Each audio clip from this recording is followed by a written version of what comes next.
여러분 음식을 사실 때 유통기한을 확인하십니까? 보통 그 우유 제가 하나 팁을 받았는데 우유가 이렇게 앞에 놓여 있으면 뒤쪽에 있는 우유가 유통기한이 길다 그러더라고요. 네, 그래서 저는 안쪽에 있는 우유를 가져오는데 그렇게 아무리 골라서 사도 간혹 유통기한 안에 있는 음식인데도 냄새가 나거나 상한 경우들을 우리가 경험할 때가 있습니다. 포장이 잘못되거나 문제가 있었을 때 유통기한이 지나지 않았음에도 음식이 상해서 먹지 못하는 경우들이 있지요. 이와 같이 하나님의 복에도 유통기한이 아직 되지 않는데 그 복이 상하여서 그 복이 나눠지거나 전달되어지지 못한 경우도 있지 않을까요? 하나님의 복의 유통기한이라는 게 있을까요? 출애굽기 20장 6절을 보면 내 계명을 지키는 자에게 1000대까지 은혜를 베푸시겠다고 말씀하신 것을 근거로 보면 하나님의 유통기한은 1000대입니다. 말이 좋아 1000대지 사실 이스라엘 사람들에게 1000이라고 하는 것은 어마어마하게 많다는 뜻이라고 제가 몇 주 전에 말씀드렸습니다. 우리에게는 많다가 만입니다. 수만의 인파 만이고 이스라엘 사람들은 1000입니다. 그런 상징적인 의미입니다. 굉장히 많다. 이것을 문자적으로 해석을 하면 한 대가 30년인데 그러면 10대면 300년, 100대면 3000년, 1000대면 3만 년이죠. 그러니까 3만 년. 숫자적으로 얘기하자면 하나님 복의 유통기한은 얼마예요? 3만 년이죠. 3만 년. 근데 죄가 있으면 이 유통기한에 문제가 생깁니다. 복의 변질이 생기죠. 다음 세대에 복이 연결되어지지 않습니다. 솔로몬은 하나님께 어마어마한 복을 받았습니다. 다윗 때로부터 이어지는 복, 거기에 더해서 솔로몬이 하나님의 마음에 합하잖아요. 하나님께 지혜를 구하는 모습을 보았습니다. 지난주에 나눴지만 꿈속에서도 하나님이 기뻐하실 만한 반응을 하는 사람이 솔로몬이었습니다. 하나님은 그런 그에게 네가 구하지도 않은 부귀와 영광과 장수를 주겠다고 약속하셨습니다. 그 약속대로 그의 삶과 그의 왕국에는 놀라운 복이 부어집니다. 풍성함과 평화로움이 가득한 나라가 되었습니다. 21절을 보시면 솔로몬이 그 강에서부터 블레셋 사람의 땅에 이르기까지와 하는데 여기서 그 강이 무슨 강이냐면요. 이 열왕기가 포로로 잡혀간 이스라엘 백성들에게 전해주는 성경이라 그랬죠. 그러니까 바벨론 포로로 잡혀간 그 사람들에게 있어서 그 강은 그들이 이스라엘을 바라볼 때 건너가야 될 첫 번째 강을 얘기하는 거예요. 유브라데 강. 이 유브라데 강에서부터 블레셋 땅까지, 그러니까 이쪽 이란 이라크 지역에서부터 이쪽 지중해까지 여기까지의 모든 땅에 이르기까지 그리고 애굽 지경에 미치기까지 모든 나라를 다스렸다. 누가요? 솔로몬이. 그래서 솔로몬이 다스리는 그때 그 나라들이 조공을 바쳐 섬겼다 이렇게 기록되어 있습니다. 그리고 22절부터는 솔로몬의 하루 음식물입니다. 솔로몬이 하루에 얼만큼 먹었는가? 물론 솔로몬 혼자 먹은 건 아니고 궁궐의 식구들이 함께 먹은 양을 기록하고 있습니다. 밀가루가 30고루, 가는 밀가루가 30고루, 굵은 밀가루가 60고루입니다. 고르가 단위가 어떻게 되는지 알아야 이게 감이 올 텐데 30고루 많았나 보다. 30고르는 약 700kg입니다. 굵은 밀가루 60그루 1400kg. 살찐소가 10마리. 그 뒤에는 초장의 소가 나오죠. 초장의 소가 20마리. 그러니까 살찐소는 잡아 먹으려고 키우는 유구고요. 초장의 소는 방목돼 있는 소들. 유기농이죠, 유기농. 20마리. 양 100마리. 그 외에도 수사슴, 노루, 암사슴, 살찐 새들이 가득했던 겁니다. 어마어마하게 하루 음식입니다. 이게 하루 음식이 이 정도였습니다. 어마어마한 식비가 하루에 들어갑니다. 그럼에도 불구하고 그것을 다 감당할 수 있었습니다. 넓은 국토에 모두가 평안히 살고 있었습니다. 이런 복이 여러분에게 부어지기를 바랍니다. 이런 복이 자녀들에게 잘 이어져 가기를 바랍니다. 이런 하나님의 복이 천대까지 이루어져야 되지 않겠습니까? 그런데 이런 복이, 이 평화롭과 풍요로움이 솔로몬 사후에 사라집니다. 그에게 주어진 복이 자녀에게 연결되지 않는다는 겁니다. 천대까지 3만 년 이어가야 되는 복이 어떻게 솔로몬이 죽고 나서, 솔로몬이 다스린 기간이 40년인데 40년 만에 사라진단 말입니까? 왜 복은 이 유통기한이 다하지도 않았는데 단절되었을까요? 솔로몬 사후에 나라는 남북으로 나눠지고 쇠퇴하여지고 그 이후 한 250년, 300년 흘러가면서 나라는 망하게 됩니다. 왜 이런 일이 벌어질까요? 열왕기를 기록한 열왕기 기자, 하나님께서는 열왕기를 통해서 솔로몬의 통치를 이렇게 복되고 참 귀하게 평화롭고 풍요롭게 이루어졌다는 그 통치를 이렇게 기술하면서 한쪽 귀퉁이에 곳곳에 뭔가 틈이 생기고 있다는 것을 보여주고 있습니다. 이렇게 하나님 앞에 복을 받고 있는 솔로몬의 모습을 기술하면서 복의 유통기한에 문제점이 발생하고 있다는 듯한 암시를 성경 곳곳에 기록하고 있습니다. 위대한 솔로몬, 꿈에도 하나님께 기쁨이 되는 솔로몬의 삶에도 사단이 틈탈 만한 부분이 그에게 있었다는 것입니다. 이 틈을 통해 복의 유통기한에 문제가 생기고 그 복은 이어지지 않습니다. 그렇다면 여러분, 이 위대한 솔로몬도, 꿈에도 하나님께 기쁨이 되는 솔로몬도 마귀에게 틈을 주어서 유통기한에 문제를 만들었다면 우리는 더할 말이 없지 않겠습니까? 천대로 이어져야 될 복이 우리의 자녀 가운데 이어져 가겠느냐? 우리는 마귀에게 틈을 줘서 그 유통기한에 변질을 만들지 않겠는가? 고민이 되지 않습니까? 여러분의 틈이 무엇일까요? 여러분에게는 틈이 있을까요? 뭐 틈만 있는지 아세요? 고속도로가 있어요. 뭐 이런 분들 계실 거예요. 네.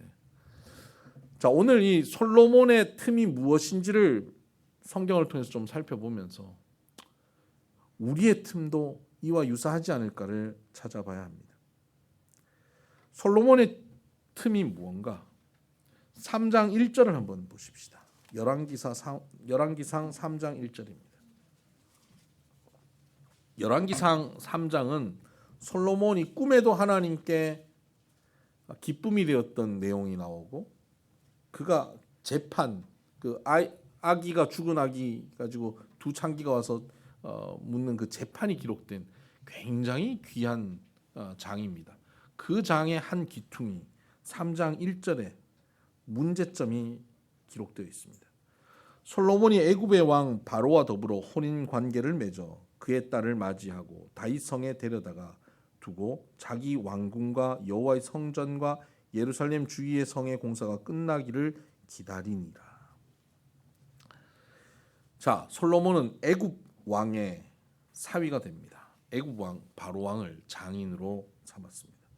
애굽의 공주를 아내로 삼았어요. 이 사건은 이스라엘로 보면 굉장히 놀라운 사건입니다. 위대한 사건입니다. 초라한 이스라엘이 지금 전 세계의 가장 강대국 중에 하나인 애굽의 사위 국가가 됐다? 애굽 바로 왕이 이스라엘의 왕을 인정하고 있다? 어마어마하게 정치적인 위상이 올라간 사건입니다. 뭐 G20에 가입, 뭐 G7, G2에 가입되는 그런 듯한 이스라엘이 전 세계에 지금 주목을 받는 나라로 성장하고 있는 그런 의미를 갖고 있습니다. 정치적으로 굉장히 큰 의미를 가진 정략 결혼입니다. 이렇게 결혼했다는 것은 솔로몬 시대에 이스라엘이 정치적으로 매우 안정을 취하고 있다는 것입니다. 솔로몬은 이러한 정략 결혼을 그 이후에 계속해 갑니다. 그래서 그는 후궁이 700명, 첩이 300명, 총 1000명의 여인을 둡니다. 여성 편력이 있었다기보다는 왕으로서 정치적 안정을 취하기 위한 정치적 행보였습니다. 이것이 바로 복의 유통기한에 문제를 생기게 하는 겁니다. 왜 문제를 생기게 하는지, 이게 왜 문제가 되는지는 조금 이따가 더 살펴보십시다. 한 가지 문제를 더 짚어야 되기 때문입니다. 또 한 가지 문제가 있습니다. 4장 28절을 한번 보시죠. 4장 28절.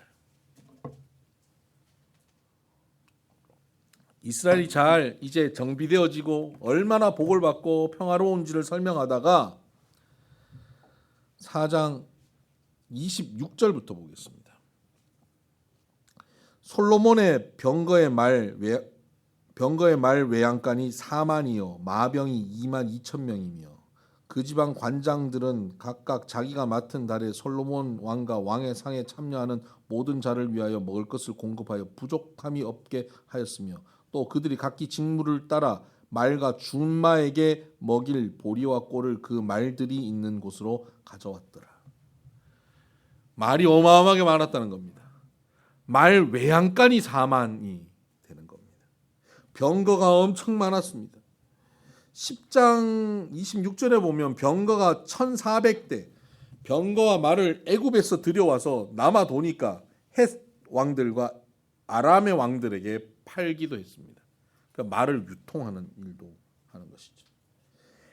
말은 주로 좋은 말은 어디서 생산되냐면 애굽 땅에서 생산됐습니다.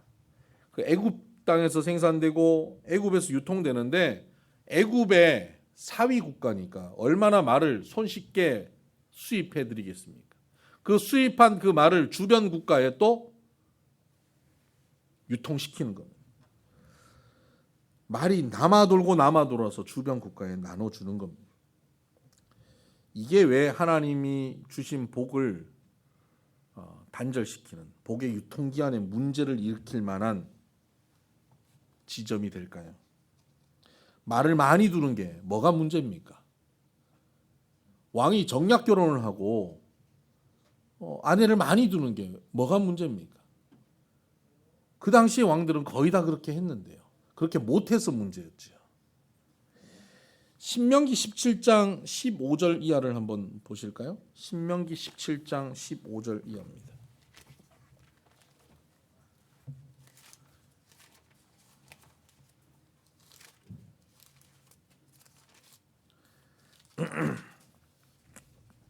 찾으셨나요? 구약성경 289쪽입니다.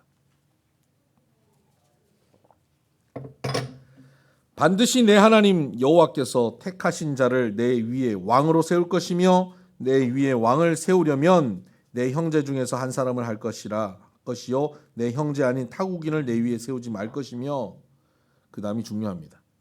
그는 왕을 얘기합니다. 그는 병마를 많이 두지 말 것이며 병마를 많이 얻으려고 그 백성을 애굽으로 돌아가게 하지 말 것이니 이는 여호와께서 너희에게 이르시기를 너희가 이후에는 그 길로 다시 돌아가지 말 것이라 하셨음이며 그에게 아내를 많이 두어 그의 마음이 미혹되게 하지 말 것이며 자기를 위하여 은금을 많이 쌓지 말 것이니라. 이것이 하나님께서 이스라엘 왕에게 명하신 것입니다. 세 가지입니다. 말을 많이 두지 마라. 아내를 많이 두지 마라. 은금을 많이 두지 말라는 것입니다. 이 말씀에 근거하면 솔로몬은 말씀을 완전히 불순종합니다. 하나님의 말씀을 들으려고 하고 마음을 열어서 하나님의 말씀을 들으려고 하는 솔로몬조차도 이 말씀에 귀 기울이고 있지 않다는 것입니다. 여기서 우리가 무엇을 봐야 하는지 아십니까? 사람이 얼마나 자기가 들으려고 하는 것만, 보려고 하는 것만 듣고 보는지를 우리는 알아야 합니다. 하나님의 말씀이 분명함에도 불구하고 우리는 어느 순간 하나님 말씀이 난 순종하고 살겠습니다. 하나님 말씀대로 살아야 됩니다라고 고백하다가도 어느 지점에서는 에이 뭐 그런 것까지 꼭 해야 되나 하고 접어요. 에이 그런 말씀은 나 말고 장로님들이나 권사님들이나 하시는 거지. 나는 뭐 그런 것까지 라고 멈춥니다. 내가 듣고 싶은 말씀, 보고 싶은 말씀에만 집중합니다. 하나님의 말씀은 우리가 선택하는 것이 아니에요. 하나님의 말씀에 우리가 순종하는 것입니다. 모든 말씀에 집중하고 순종해야 합니다. 솔로몬조차 하나님의 말씀을 이렇게 걸러서 들은 것입니다. 솔로몬이 그랬다면 우리는 얼마나 그렇겠습니까? 그는 이렇게 말씀에 온전히 순종하지 못했습니다. 그러나 솔로몬 주변에 있는 사람들은 그 문제를 가지고 솔로몬을 지적하지 않았을 것입니다. 대부분 왕들은 그렇게 살고 또 그렇게 되기를 원하니까요. 그리고 솔로몬의 그러한 행동이 이스라엘 온 땅에 풍요로움과 안정감을 준다고 느끼고 있었으니까요. 왕으로서 당연히 정략 결혼을 해서 정치적 안정감을 누리고 병마를 많이 길러서 국방을 튼튼히 하고 그래서 국민들을 안정시키는 것이 왕으로서 해야 되는 일이라고 생각했던 것이죠. 그런데 하나님은 이 문제를 열왕기서 곳곳에 기록하게 하시면서 이스라엘 전체에 닥칠 비극의 씨앗이 여기에 있음을 암시하고 있습니다. 여기에 더하여서 솔로몬의 또 실수가 기록되어 있습니다. 그것은 은금을 너무 많이 소유한다는 것입니다. 매년 세금으로 거두어진 금만 666달란트입니다. 그 외에 조공이 들어오는 것도 어마어마합니다. 열왕기상 10장 21절을 보면 왕이 마시는 그릇이 다 금이라고 그랬습니다. 금으로 할 게 없어서 만들 게 없어서 나중에는 그릇을 금으로 만듭니다. 은으로 만든 그릇이 없었다 그럽니다. 은으로 만들 필요가 없었기 때문입니다. 은을 귀하게 여기지 않았다고 성경은 기록하고요. 27절을 보면 은을 돌같이 여겼다 그랬습니다. 우리나라는 금을 돌같이 여겼는데 그들은 은을 돌같이 여겼습니다. 자신들이 누릴 수 있는 것을 최대치로 끌어서 마음껏 누리는 삶을 살았습니다. 성경이 기록한 대로 살지 않았습니다. 자신들이 누릴 만큼 누려도 아무런 제약이 없고 장애물이 없었습니다. 이것이 마귀에게 틈이 된 것입니다. 여러분, 우리가 누릴 수 있는 것을 최대치로 누리고 사는 것, 우리의 힘과 우리가 가진 환경을 가지고 우리가 가장 완벽한 조건을 갖추고 살려고 하는 것, 이것이 마귀에게 틈을 준다는 사실을 기억하시길 바랍니다. 우리 스스로 궁핍과 빈틈을 두어야 합니다. 하나님께서 채우실 만한 궁핍한 자리, 하나님이 채우셔야 하는 빈 공간이 우리에게 마련되어 있어야 합니다. 이런 말씀을 드리면 이해가 잘 안 되겠죠. 또 이런 말씀을 드리면 혹 오해하시는 분도 계실 수 있습니다. 빈 공간을 마련해라? 스스로 궁핍하라? 이 불교식 자기 비움을 말씀드리는 게 아닙니다. 사람들은 완벽한 조건을 갖추고 걱정 없게 살기 위해서 매우 노력합니다. 그 노력하는 거 좋아요.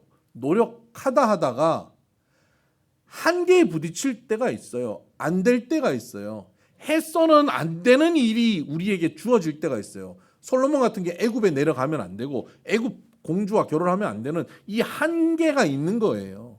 근데 그 한계를 훌쩍 뛰어넘어서 환경을 조성하고 여건을 마련해서 평안하게 만들려고 하는 태도, 이것이 문제라는 것입니다.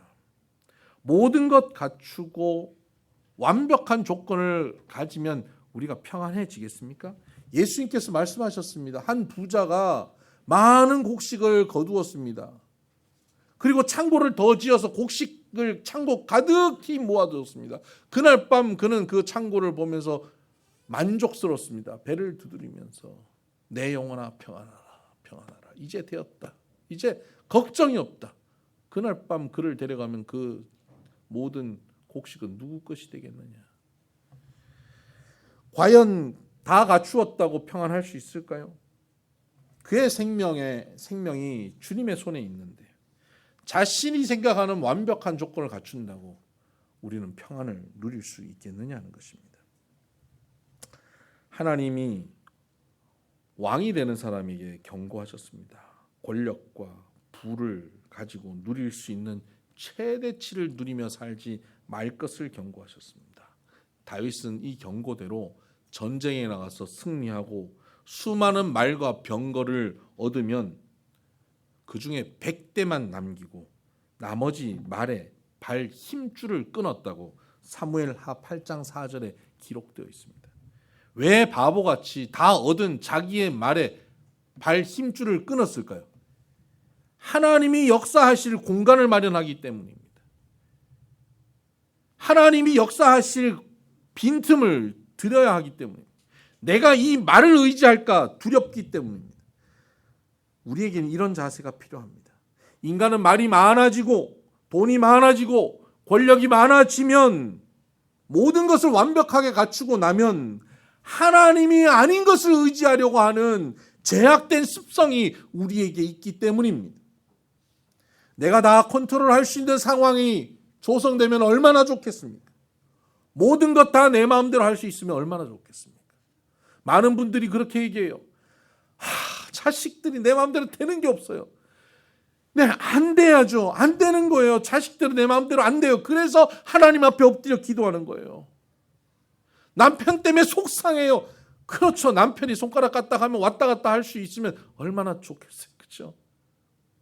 하나님이 역사하셔야 돼요. 사업도 내 마음대로 안 돼요. 언제나 하나님 앞에 겸손히 엎드릴 수 있는 우리의 삶의 문제들이 있는 것, 그것이 은혜입니다. 그리고 그 문제의 자리에 하나님을 바라보고 서 있는 사람, 그 사람이 복된 사람이고 그 사람에게 임한 복은 유통기한이 1000대까지 이릅니다. 솔로몬은 애굽과 다른 정치 세력들과 손을 잡으면서 정치적 안정감을 누렸습니다. 마병을 많이 두면서 군사적 안정감도 누렸습니다. 은금을 많이 가지면서 경제적 안정감도 누렸죠. 한 나라가 정치, 군사, 경제, 한 나라의 리더가 이것을 완전히 안정시키면 최고의 리더 아니겠습니까? 최고의 왕 되는 것 아닙니까? 그러나 하나님께서는 그것이 잘못됐다고 말씀하십니다. 정치적 세력, 마병, 은금을 의지하여서 누리는 정치, 군사, 경제의 안정감이 아니라 하나님만을 의지하면서 누리는 안정감이 우리에게 필요한 것입니다. 하나님이 아닌 것을 의지하여서 안정감을 누리는 것이 가장 위험한 태도입니다. 여러분 지금 평안하십니까? 무엇 때문에 평안합니까? 통장에 돈 때문에 평안합니까? 자녀가 공부를 잘해서 평안합니까? 사업이 뜻대로 되기 때문에 평안하고 건강해서 평안합니까? 그렇다면 그것은 위험합니다. 여호와 하나님이 나의 왕이시기에 내가 하나님을 바라보고 내가 하나님을 의지하기 때문에 어떤 형편이든 어떤 환경이든 나는 평안하다고 고백할 수 있는 사람이어야만 그 삶이 참으로 복된 것입니다. 이런 태도를 가지지 못하면 우리는 우리 삶에 하나님의 복을 다음 세대에게 전달할 수 없는 마귀에게 틈을 주게 됩니다. 간혹 신앙 좋은 분들, 정말 신앙 좋은 분들 중에 간혹 제가 이런 모습을 볼 때가 있습니다. 당신들은 바닥에서 하나님께 기도하고 무릎 꿇고 눈물로 엎드려서 주와 동행하여서 승리하며 살았습니다. 여생을 그렇게 믿음의 삶을 승리하며 사셨습니다. 얼마나 신앙이 좋은지 모릅니다. 그런데 본인들은 그렇게 눈물로 하나님께 기도하며 사셨는데 본인들의 자녀들에게는 그런 눈물의 기도가, 간절한 신앙이 하나님께 하나님께만 매달리게 되는 시간이 없었으면 하는 바람을 갖고 있는 것을 간혹 봅니다. 내 자녀는 나처럼 이렇게 치열하게 신앙생활을 하지 않고 나처럼 이렇게 간절하게 기도하지 않고도 살아갈 수 있는 안정감과 평안함이 자녀에게 있었으면 하는 바람을 가지는 것입니다. 그래서 하나님이 그들에게 주신 그 평안과 기쁨과 풍요로움을 자녀들에게 안정적으로 넘겨주기를 원하는 것이죠. 완벽한 환경, 여건, 상황을 자녀들에게 만들어 주려고 하는 것입니다. 애굽의 정치력, 말과 병거의 군사력, 은금의 경제력을 우리 자녀들에게 아무런 어려움 없이 넘겨주어서 그들이 그 바탕 위에서 궁핍함 없이 여유롭게 살아가기를 간절히 바라는 신앙 좋은 분들을 만나곤 합니다. 어떻게 되겠습니까? 여지없이 그 복은 자녀 세대에게 차단됩니다. 여지없이 하나님의 복은 자녀에게 연결되어지지 못합니다. 복의 유통기한에 문제가 생깁니다. 복은 냄새가 나고 썩어버립니다. 여러분 자녀에게 정말 복을 나눠주기를 원하십니까? 곧 어린이날인데 자녀에게 정말 좋은 것을 주시기 원하십니까? 그렇다면 의도적으로라도 궁핍을 허락하시길 바랍니다. 그들의 삶의 갈급함을 허락하시길 바랍니다. 우리 삶 또한 궁핍과 갈급한 자리에 우리가 머물 수 있어야 합니다. 돈과 환경을 의지하고 전화 몇 통이면 해결할 수 있는 권력을 가진 부모의 모습보다 아무것도 없는데 눈물이 날 정도로 자녀를 도울 수 있는 상황이 너무나 힘든데 내가 할 수 있는 것은 아무것도 없지만 아들아, 딸아, 내가 믿기로는 하나님께서는 능치 못함이 없으신 분이다. 우리 함께 기도하자. 엄마는, 아빠는 너에게 지금 실질적인 도움을 줄 수 없어서 너무나 답답하단다. 그러나 그때마다 나에게 하나님이 도와주신 것처럼 하나님은 너희들을 도와주실 것이다. 함께 기도하자. 하며 기도의 자리로 초청할 수 있는 부모의 자세. 이것이 복을 천대로 이어가는 모습입니다. 이렇게 함께 기도하며 문제를 넘어서고 하나님께서 동행하심을 부모 자신만 경험하는 것이 아니라 자녀들에게 누리게 해주고 자연스럽게 함께 기도하는 가정이 된다면 하나님의 복은 자녀에게로 넘쳐 흐르게 될 것입니다. 어쩌면 오늘 우리가 갖추고 있는 너무 완전한 환경, 완벽한 여건, 아이들을 힘들지 않게 키우려고 하는 너무나 헌신적인 부모의 자세가 우리에게 주신 하나님의 복을, 이 복의 유통기한을 문제 생기게 만들고 있지는 않은지요. 신앙이 좋았다고 하는 이들도 그들의 인생 구석구석에 마귀가 틈을 탈 만한 모습을 만듭니다. 구약에 있는 수많은 신앙의 위인들도 구석구석 마귀의 틈을 주고 그 복이 연결되지 못하게 만들었습니다. 우리의 삶은 어떨까요? 점검하십시다.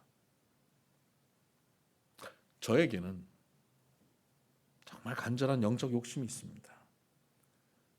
내게 베풀어 주신 하나님의 복을 유통기한 한계 없이 자녀 세대에게 천대까지 이어주고 싶습니다.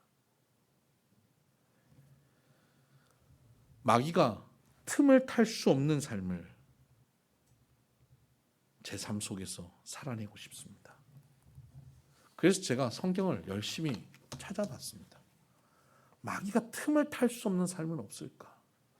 성경을 보니까요. 마귀가 틈 타는 것에 대한 구절이 나와요. 에베소서 4장 27절입니다. 한번 보시죠. 에베소서 4장 27절.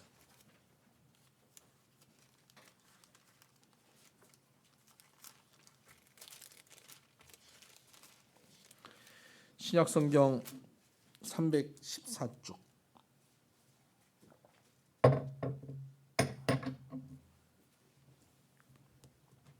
(4장 27절) 마귀에게 틈을 주지 말라. 마귀에 틈 주지 말아야지. 성경은 이렇게 틈 주지 말라 이렇게 얘기하면요, 그냥 알았어, 네가 틈 주지 마 이렇게 말씀하시는 바가 없습니다. 그러면 성경 앞뒤를 읽어가면서 그 마귀에게 틈을 주지 말라라고 말씀하셨는데 틈 주지 않는 길이 있는가를 살펴봐야죠. 살펴보니까 22절, 너희는 유혹의 욕심을 따라 썩어져가는 구습을 따르는 옛사람을 벗어버리고 오직 너희의 심령이 새롭게 되어 하나님을 따라 의와 진리의 거룩함으로 지으심을 받은 새 사람을 입으라. 구습인 옛사람을 벗어버리고 심령이 새롭게 되어서 새 사람을 입는 것이구나. 이것이 마귀로 틈을 주지 않는 길이구나. 이걸 깨닫는 거예요. 그 뒤로 또 보니까 지혜 없는 자 같이 하지 말고, 5장입니다. 5장으로 넘어가니까 5장 15절, 지혜 없는 자 같이 하지 말고 오직 지혜 있는 자 같이 하여서 세월을 아껴라. 때가 악하니라. 5장 18절 보니까 술 취하지 말라. 이는 방탕한 것이니 오직 성령으로 충만함을 받아라. 같은 맥락이에요. 새 사람을 입는 것, 성령의 충만함을 받는 것, 이게 지혜로운 삶이구나. 이게 마귀로 틈을 타지 못하게 하는 삶이구나. 새 삶을 입어야 된다. 여러분, 나의 원래의 모습으로 살면 마귀의 틈을 줄 뿐만 아니라 마귀의 고속도로를 깔아줘요. 나의 원래의 생각, 나의 성격과 나의 자존심, 내가 원래 말하는 식으로 살고 내가 행동하는 태도대로 살고 내가 사람을 대하는 방식대로 살면 마귀는 내 안에서 들끓어버려요. 그렇게 되면 복을 대를 이어 전하는 건 고사하고 내가 복도 못 누려요. 그런데 하나님의 복을 누리면서 복을 연결시켜 줄 수 있는 길이 있어요. 내 원래 모습으로 살지 않는 겁니다. 나의 원래의 모습, 나의 옛사람은 벗어버립니다. 새 사람을 입는 것입니다. 완전히 성령으로 충만하여지는 것이죠. 구약의 위대한 인물들은 수없이 틈을 보였지만 우리는 성령 시대를 사는 우리들에게는 온전한 길이 주어졌습니다. 성령에 충만하면, 새 사람을 입으면 우리는 틈 주지 않고 살 수 있습니다. 마귀가 틈 타지 못하고 살 수 있습니다. 음부의 권세가 이기지 못하고 살 수 있습니다. 성령 충만하여지면 그 길이 우리에게 주어집니다. 이 시점에 이제 여러분들은 이런 질문을 하고 싶으시겠죠. 그럼 새 사람을 입고 성령 충만한 그 길이 뭘까요? 제가 그 길을 지금부터 설명하면 또 1시간 설명해야 되지 않겠습니까? 그 길이 궁금하신 분은 제가 늘 얘기하는 얘기고, 그 길이 정말 궁금하십니까? 내일 아침 목사부터 참여하시길 바랍니다. 말씀의 자리로 꾸준히 나오시길 바랍니다. 그렇게 성령 충만하시면 우리는 복의 유통기한이 천대에 이르는 한이 없는 복을 누리고 자녀들에게 연결시켜 줄 수 있을 것입니다. 이 복을 누리고 나누어 주는 복된 가정 되기를 주의 이름으로 축복합니다. 기도하십시다.